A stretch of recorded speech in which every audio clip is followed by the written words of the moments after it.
Hola Mauricio Morales, ¿cómo estás? Hola Pau, ¿qué tal? ¿Cómo te va? Muy buenas tardes. Buenas tardes. ¿Cuánto ánimo, Mauricio? Sí, pues imagínate, tiene encuesta, tiene hoy día más encuestas que Tengo nunca. 4 encuestas, 4 para que sea. Ya tengo que Oye, estar a la pero- altura de Mauricio. ¿Cómo están, querido equipo? Eso, así me gusta. Oye, pero antes de hablar de encuestas, les propongo que partamos por el final. Ya. El presidente Boric, a propósito de esta carrera presidencial que va llegando a su recta final, insiste y persiste en tirarle palos al candidato que no debe ser nombrado. Porque, claro, nunca dice su nombre, pero hace un retrato hablado. O sea, todos sabemos de quién habla. De nuevo le tiró palos a José Antonio Kast y entiendo que tú estabas ahí, Rodrigo. Oye, es que, a ver, hace algunos días nosotros, ya que estamos en todas las actividades del presidente de la República, tanto en La Moneda como cuando se va de gira, tenemos una alerta encendida en la cabeza. Ya. Cuando escuchamos la palabra bots, cuando escuchamos la palabra violencia, cuando escuchamos la palabra recortes fiscales, lo que sea, inmediatamente abrimos comillas y Obvio. comenzamos a tomar... A grabar. Claro, a grabar, a tomar apuntes. Actividad que sea, puede ser la inauguración de viviendas, puede ser una actividad por el agua, algo del medio ambiente, seguridad. Hoy día le tocó a los niños. Ya. Hoy día le tocó a los niños porque en La Moneda se estaba llevando a cabo una actividad muy importante, los resultados de una iniciativa que involucraba a muchachos, muchachas de distintas edades de colegios que habían participado en una comisión por la infancia. Ya. Y se estaba dando una suerte de cuenta pública por parte de los estudiantes, donde ellos estaban repasando más o menos cuáles eran los logros de las discusiones que habían dado y cómo veían el país al futuro. Ya. El presidente agarró ese mensaje, los acuerdos, la visión de futuro, esta amistad cívica en el fondo que habían demostrado los muchachos y muchachas, para decir que había un partido en particular, algunas fuerzas políticas, que no le gustaban los acuerdos, que no llegaban a acuerdos con nada. Obviamente estábamos hablando de Partido Republicano, pero no lo nombró. Acto seguido, gente que ejerce violencia política, gente que le gustan los insultos. Partido Republicano claramente estaba tratando de referirse a ellos y finalmente, Por si cabía alguna duda. claro, personas que hoy día ustedes saben cuáles son los problemas que tenemos, las campañas, y gente haciendo campaña por bots. José Antonio Kast. O sea, se las arregló en una pauta de la infancia. Para dar Para- una vuelta olímpica y llegar nuevamente a la crítica contra José Porque Antonio todos Kast. los caminos conducen A Kast. a Kast. Ahora, A pesar de que se lo han pedido en castellano y en inglés, que la Corte, y digo, no solamente que le pida a Kast, que sería lo de menos, se lo ha pedido Janet Jara. ya, pero lo mejor no es eso, Pau. ¿Qué? Lo mejor fue lo que se dio después. A ver. Porque horas más tarde tuvimos la vocería tradicional de los días lunes, ministra Camila Vallejo. Y allí un compañero de una radio le pregunta a la vocera, ministra, oiga, el presidente de la República hoy día nuevamente, sin nombrar a José Antonio Kast, criticó cosas que tienen relación con él, o sea, esto que ustedes critican de la falta de acuerdo del Partido Republicano, el tema de los bots, etcétera. ¿Cuál es la estrategia en el fondo? ¿Cuál es el...? Porque hasta hay críticas incluso del comando de la candidata oficialista sobre que el gobierno se está metiendo demasiado en esto. Y la vocera de gobierno plantea, a ver, ustedes están electoralizando todo. Que hay una preocupación legítima por los niños de nuestro país, No, ya córtala. que obviamente también forman parte de este fenómeno, redes sociales, No. los bots. Era importante el mensaje que quería entregar el presidente. Ya, y todos empezamos como Ya, a reírnos. así anda. como, ya, pero por favor, si esto, No, esto claro, es un nos toman stand-up por comedy, tontos, no un nos toman por stand-up. O tontos. sea, todos sabemos perfectamente cuál es la línea que está siguiendo La Moneda. Sabemos también que hay aspectos legales, administrativos relacionados con la Contraloría, que no hay que meterse en la campaña, que no se puede decir abiertamente José Antonio Kast, pero todo el mundo sabe que si tiene cola de león, si tiene melena de león, No, o sea, pero claro, nos sabemos toman de por quién están leso. hablando. ¿Es legítimo? Sí es legítimo, pero idealmente en política creo que sería conveniente también transparentar que aquí hay una línea,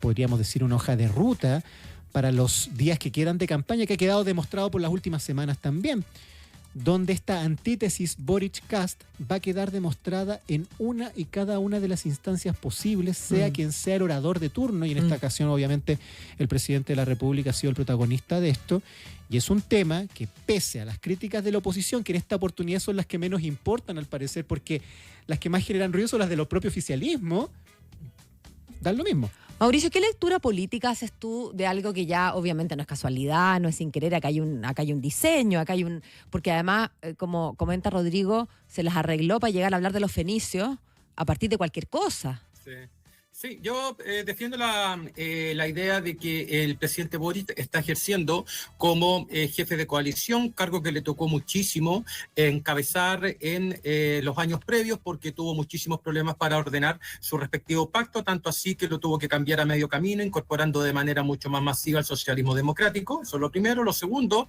es que esa estatura de jefe de coalición la quiere hacer ver desde la presidencia de la República en un afán por movilizar las bases electorales que le son más afines y que según la encuesta del CEP sería el 28%, según otras encuestas es cercana al 35%. Tercero, me parece que el presidente Boric está pensando mucho más en la elección legislativa que en la elección presidencial, sin perjuicio que en la elección presidencial se abrirían eventualmente las posibilidades de Janet Jara en caso de enfrentar a una candidatura como la de Johannes Kaiser, pero eso todavía se ve lejos. En cuarto lugar, el presidente Boric también necesita reunir a su propia coalición casi en términos emotivos, porque está enfrentando a una derecha que hoy día suma más del 60%, si es que contabilizamos las votaciones o las intenciones de voto por Kast, Matei, Kaiser e incluso París. O sea, la izquierda hoy día es clara minoría, lo está demostrando también la encuesta del CEP con dos datos adicionales que corresponde al incremento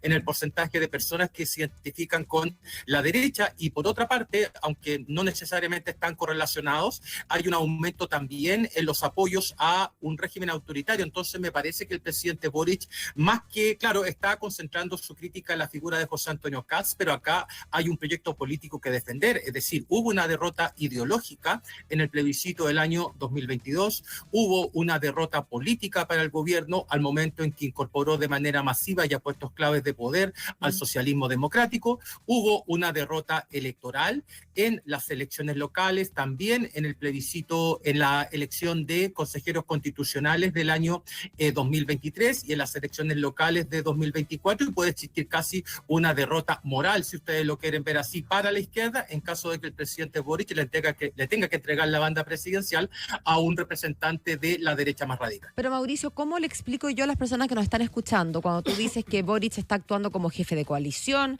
que tiene que unir a su coalición, cuando esa coalición ha elegido una candidata que se llama Janet Jara y que le ha pedido desde su comando que por favor deje de hablarle a Kast, digamos? Claro, yo me imagino que ahí el gobierno percibe que Jara no está en condiciones de defender la obra propia de la administración del presidente Boric, producto de que ha enfrentado demasiados conflictos internos, incluso con el propio gobierno. O sea, tuvo encima a la directiva de su propio partido. O sea, es una candidatura que está en un ahogo permanente, y una candidatura que está ahogada permanentemente es muy difícil que se pueda defender a sí misma, y mucho más difícil va a ser que pueda defender la obra del gobierno. Acá me parece que el presidente Boric está tratando de mostrarle a su coalición que, si bien pudieron resistir esta derrota ideológica, política y electoral, una derrota moral sería mucho más difícil de absorber, y por lo tanto él tiene que saltar al ruedo para bien o para mal. O sea, algunos podrán interpretar que con esto le beneficia a José Antonio Kast, otros podrán decir que lo perjudica porque lo distrae de la acción central, que es transmitir certeza a los chilenos en los ámbitos de seguridad, economía, crecimiento, empleo, como lo está haciendo Kaiser, y a lo mejor en una de esas eso explica por qué José Antonio Kast, según CADEM, ha venido a la baja y Kaiser ha venido al alza. O sea, a lo mejor esto que el gobierno intentó hacer le está generando algún daño a Kast, no lo sabemos muy bien, y yo tampoco estoy en condiciones de decirlo, porque las 4 encuestas que tuvimos este fin de semana, incluida la CEP, avanzan en direcciones distintas. Sí. Oye, hablemos un segundito del debate de ayer. ¿Qué les ha parecido? ¿Cuáles fueron sus impresiones? Así, pero en rápido, porque tenemos poquito tiempo y muchas encuestas después. ¿Cuál debate? Un debate que hubo en la tele ayer a partir de las 8. Un debate que hubo ayer. Tienes razón, el antepenúltimo, porque nos quedan 2. Sí. Nos queda el debate radial y el debate Anatel todavía. Sí. Bueno, poco se jugó anoche. Uno tenía una expectativa de un ambiente ya de recta final de campaña, donde sobre todo las tensiones iban a estar concentradas en los 3 candidatos de derecha que hoy día están más o menos pegados según las encuestas, y eso es lo que seguramente vamos a desarrollar con Mauricio, pero Kast, Kaiser, Matei, prácticamente en una actitud de dibuje sus vacaciones, ponga la tarea, o sea, haga una composición, hable de lo que usted quiera. Fue bien descafeinado en el fondo. Segundo punto que me llamó la atención, nadie quiso marcar un contrapunto con Janet Jara, con la candidata oficialista. Ya se asume que ella va a pasar a segunda vuelta y nada la mueve de ahí, porque ahí es válido. Algunos contrapuntos con el gobierno, más allá de eso nada. Y los candidatos que están tratando de crecer en esta última yarda, podríamos decir Harold May Nichols, fue un poco más juguetón, algunos chistes con Eduardo Del Artés, Larry, claro. lo del Larry, con José Cast, Antonio Cast, que lo claro. encontró. Marco Enríquez Ominami con una agenda totalmente distinta a la presidencial, tratando de defender su reputación luego de lo que ocurrió puntualmente con el fin del caso SQM, preocupado de pelear con la prensa, Increíble. en una sintonía totalmente distinta a la de un debate presidencial. Sí, y hoy total. también lo vimos con la actividad que hizo en terreno, de alguna forma me lo presentando perdí, a acciones ver. judiciales ¿Ya? referidas a los fiscales que participaron en la causa. Total, una agenda que no tiene nada que ver con las elecciones presidenciales. Él está en otra cosa. En otra cosa. Mm. Un sabor bien desabrido, la verdad, este debate. ¿Mauricio? Sí, como para colocar solamente una visión distinta, si es que Dime. viniera un extranjero a Chile Sí. y viera este debate, diría, oye, a mí me contaron que este país estaba totalmente polarizado, que estaba en una situación crítica, que la élite política no se ponía de acuerdo, y ve este debate y me saldría a decir, oye, todos los candidatos, fue un debate muy, muy limpio, muy tranquilo, muy transparente, de mucho respeto, de buen trato. Por lo tanto, un extranjero podría decir, acá no hay ninguna clase de polarización como ustedes la están describiendo. Y claro, si uno lo mira desde esa perspectiva, uno diría, bueno, cada vez que los debates son aburridos en Chile significa que no, a lo mejor no hay mucho en juego, y por lo tanto es un debate que va a pasar sin pena ni gloria, y eso es bueno, diría uno, ¿verdad? Diría uno del punto de comparando un país lo que quiero decir es que este debate no refleja un país necesariamente polarizado, ¿verdad? Partamos por ahí. Pero al mismo tiempo uno podría especular sobre lo siguiente. Claro, los candidatos no tienen mucho incentivo para polarizarse ni extremarse, porque los extremos ya están convencidos de cómo votar. Claro. Entonces, Hay que los hablarle a niveles de los otros. indecisión, claro, están más en la zona intermedia de esta escala ideológica o en el grupo de desafecto, y los candidatos pueden percibir que si se polarizan, se arrancan de ese grupo de desafectos o moderados, y por lo tanto la estrategia dominante es plantear una postura que sea muchísimo más centrista en comparación con lo que son sus respectivas historias y sus plataformas programáticas. Pero claro, no fue un debate que haya dejado mucho, va a pasar sin pena ni gloria si es que uno lo mide próximamente en las encuestas de opinión, y veremos si es que los candidatos toman la misma postura en los debates de Anatel y en los debates de Archie. Pero a la larga y a la corta, los debates que son de estas características, es decir, que no dejan mucho, terminan favoreciendo a los que van en vanguardia. Ahora, ojalá que nuestra clase política, a pesar de que esté polarizada, no llegue a los extremos, porque claro, hoy en día, yo concuerdo contigo que no se vio mucha pelea ayer, pero porque hoy en día las peleas en política son tratar al otro de mandril, insultarlo y tantas otras cosas que uno quisiera que nunca llegaran a Chile, ¿no? Ese estilo más... Bueno, más mileísta, más en general, de que ojalá no llegue, digo. Ya, vamos a las encuestas, nos quedan 10 minutos. ¿Quién empieza? No, como quieran. Mauricio, por favor. Ya, dele usted. Tuvimos 4 Mister encuestas. Encuesta. Bueno, los candidatos deben estar totalmente confundidos por los resultados que arrojaron estas encuestas. Voy a hacer lo más breve posible. Se despertaron el sábado con la encuesta Panel Ciudadano. La encuesta Panel Ciudadano muestra un deterioro en la intención de voto por José Antonio Cast, y queda a 6 puntos de Evelyn Matei, que está prácticamente inmóvil en lo que a intención de voto se refiere. Entonces, ese día el comando de Matei debe haber estado muy contento, porque se colocaba solo 6 puntos de Cast sin crecer una sola unidad, y por el simple hecho de que Cast ha venido retrocediendo. Sin embargo, apareció la encuesta Criteria el domingo en la mañana, y esa encuesta muestra que en realidad las cosas siguen prácticamente igual, con Jara y Cast en punta, y el que viene tercero, que en este caso su lugar compartido entre Matei y Kaiser, está a 10 puntos. O sea, lo que muestra Criteria es que el escenario es prácticamente irremontable.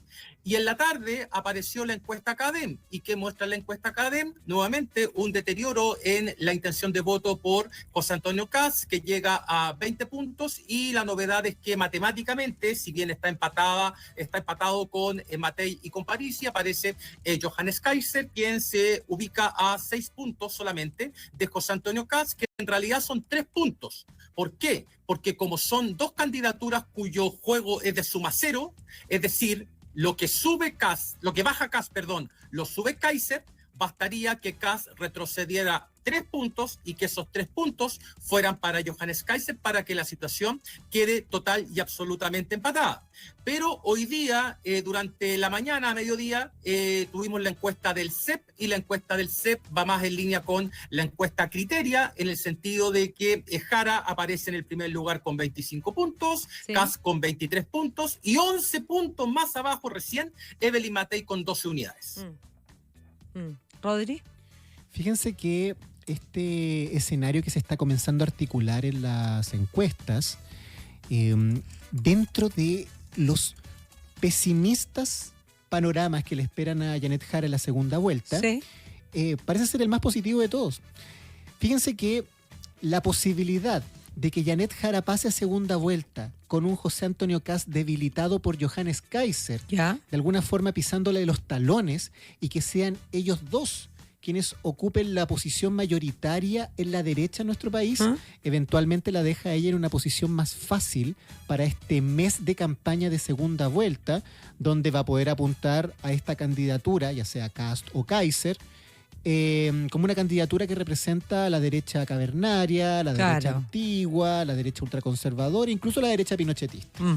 Distinto es el escenario si José Antonio Kast pasa a segunda vuelta con Evelyn Matei muy pegadita a él, y con Evelyn Matei con buenas cifras, porque eso eventualmente viene a darle cierto sentido más de centro, más de gobernabilidad, podríamos decir entre comillas, a esta segunda vuelta de Kast, que podría ser mucho más convocante para figuras de centro, mucho más convocantes para figuras que a veces ven a la candidatura de Kast por sí sola como una candidatura muy extrema, pero en ese con caso el ingrediente Matei podría de alguna forma verse mucho más de centro. Porque no lo así, asumirían como que, dado que Evelyn Matei salió, en tu hipótesis, pegadita, entonces va a tener más injerencia en este Kast de segunda vuelta. Sí, más allá de mi hipótesis, Pau, es algo que se hablaba mucho hoy día en La Moneda, que se hablaba mucho también en el oficialismo. O sea, hay optimismo dentro del pesimismo, porque eso es un buen escenario, plantean, dentro de los malos que son todos los escenarios, porque hay que recordar,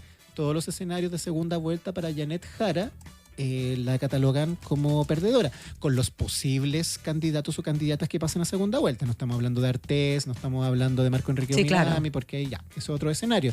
Pero con Kaiser, con Kast, con Matei, se le pone color de hormiga, sea cual sea el escenario. Entonces, se puede construir más desde esa posición. Ahora, y con esto termino, en el caso de que ya la derrota esté asumida y comienza a cobrar peso lo que muchos han planteado de que el presidente de la República ya tiene una agenda propia, prácticamente asumiendo que se va a instalar como la figura oficial de la próxima oposición y que por eso está tan empeñado en marcar diferencias con José Antonio Kast. Bueno, un escenario con Janet Jara perdiendo con 10 puntos de distancia, 9, 8 puntos de distancia frente a José Antonio Kast o quien sea de la oposición que pase, es algo que evidentemente favorece esta tesis de que el presidente sería la figura oficial de la próxima oposición. Porque en el caso de que Jara pierda por poquito, la instala como una posible líder de la oposición, considerando que va a tener prácticamente la mitad del país, al menos, conectando con el proyecto de ella o los valores que ella impulsa. Pero no es rara la situación en que quedaría Jara, porque claro, como una líder, en el sentido de que, si es que como dices tú, pierde por poquito, son muchos votos los que tendría de todas maneras. Sí. Incluso si perdiera por bastante, son muchos votos. Sin embargo, está como despartizada, porque como que el partido no la quiere. Seguramente el PC no quiere que ella sea la próxima líder de la oposición. Entonces me preguntan qué situación queda. ¿Mauricio? Bueno, ella va a quedar en una situación expectante dentro del Partido Comunista, o sea, va a ser la candidata PC con más votos presidencialmente hablando en la historia de Chile y no me cabe la menor duda de que va a entrar a la interna del PC con una postura totalmente distinta a la que ha desarrollado hasta ahora y, ¿por qué no?, cobrando las cuentas internas. O sea, Janet Jara no es que se vaya a quedar con esta elección presidencial y se vaya a su casa, sino que va a seguir dando una pelea dentro del Partido Comunista e incluso posicionando poniéndose como la líder del sector de izquierda, compitiendo mano a mano con el presidente Boric. Por el lado del presidente Boric, claro, muchos dicen el mejor escenario es que salga Kast con el fin de ser oposición a Kast. A mí me parece que entregarle la banda presidencial a Kast es una humillación directa hacia el sector de izquierda dura que lo llevó al poder, ¿eh? O sea, recuerden ustedes cómo llegó el presidente Boric a cruzarse la banda presidencial. Lo hizo en medio de un proceso constitucional, en un proceso de cambio constitucional. Recién se había elegido una convención constitucional. Habíamos tenido un estallido social y un plebiscito constitucional en el que había ganado por lejos la opción apruebo. Se inicia el gobierno con ese plan que a poco andar se cae producto de la derrota en el plebiscito constitucional de septiembre del año 2022 y posteriormente vienen todas las otras derrotas que les señalé. Sí. Entonces, no es no genera buena imagen, creo yo, para la izquierda, ni respeto, ojo, ni tanto respeto para la izquierda el hecho de que un presidente haya tenido todas las derrotas que acabo de enumerar y que adicionalmente le entregue la banda presidencial a una persona de la derecha íntimo. Radical. Claro. Sí, ojo con eso, porque muchos dicen, no, con esto ya queda instalado como el líder de la oposición. Si el hecho de ser expresidente no es garantía como lo era antes, Es verdad. Ojo con eso también, porque, y además, por último, va a salir con un 30% de aprobación. Ya. Interesante el punto, Mauricio. Momento de irnos. Les agradezco a los dos y nos juntamos mañana. Listo, pues. Un abrazo, chao, Pablo. Que chao. estés bien. Chao, Rodrigo. Nos vemos. Ahora 6:57.